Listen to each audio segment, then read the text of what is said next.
নিবেদিত অন্নাদি ঠাকুর গ্রহণ করেন কি না সেই প্রসঙ্গে মা বলতেন, দেবতার চোখ থেকে জ্যোতি নির্গত হয়ে নিবেদিত ভোজ্যবস্তু চুষে দেখে বা তার সূক্ষ্মাংশ গ্রহণ করে তার অমৃত স্পর্শে ভোজ্যবস্তু আবার পরিপূর্ণ হয়ে যায় বলে কমে না। সরল বিশ্বাস ও ভক্তির ঐকান্তিকতায় নিবেদিত অন্নাদি ঠাকুর যে স্থূলভাবেও গ্রহণ করেন সেই বিষয়ে মা বলেন, এক ব্রাহ্মণ বাড়ি থেকে যাওয়ার সময় নিজের পাগলাটে ছোট ছেলেকে বললেন, তুই আজ ঠাকুরের পুজো করিস, ভোগ দিস, কেমন, পারবি তো? ছেলে বলল, হ্যাঁ, খুব পারবো।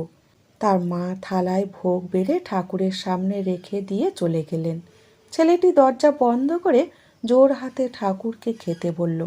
অনেকক্ষণ ধরে খাও ঠাকুর, খাও ঠাকুর বলা সত্ত্বেও গোপাল ঠাকুর কিছুতেই খান না দেখে তার রাগ হলো ও লাঠি হাতে করে বসে বলল, ঠাকুর খাবে তো খাও, তা না হলে এই লাঠি দিয়ে তোমার মাথা ভেঙে দেব।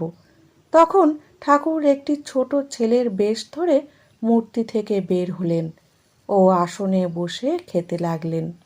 সমস্ত ভোগ নিঃশেষে ভোজন করে বললেন, আমি যে খেয়েছি কাকেও বলিসনি, বললে ভালো হবে না, বলেই মূর্তির মধ্যে মিলিয়ে গেলেন। দরজা খুলতেই মা প্রশ্ন করলেন, কি রে, ঠাকুরকে খাইয়েছিস? ছেলে উত্তর করল, এবার আমাকে খেতে দাও। ব্রাহ্মণী দেখলেন থালায় কিছুই অবশিষ্ট নেই।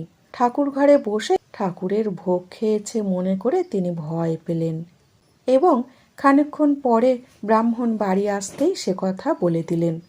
ব্রাহ্মণ ছেলেকে জিজ্ঞাসা করলেন, তুই ঠাকুরকে ভোগ দিয়েছিস, ঠাকুরকে খাইয়েছিস? ছেলে বলল, হ্যাঁ, খুব ভালো করে খাইয়েছি। ধমক দিয়ে ব্রাহ্মণ বললেন, ঠাকুরকে খাইয়েছিস না নিজে খেয়েছিস? ছেলে তখন নিরুপায় হয়ে বলল, না বাবা, আমি খাইনি, ঠাকুর নিজে খেয়েছেন, কাকেও বলতে মানা করেছেন। মূর্তি থেকে বার হয়ে খেয়ে আবার মূর্তিতে ঢুকে গেছেন। বলা মাত্র রক্ত বমন করে ছেলেটি মারা গেল। ব্রাহ্মণ ঠাকুরের কাছে পড়ে, আমার একমাত্র ছেলেটিকে নিলে ঠাকুর, বলে অনেক কান্নাকাটি করলেন, কিন্তু কিছু ফল হলো না। ভগবান যখন আসেন তখন শিশু আর গরিবের ভিতর দিয়েই আসেন।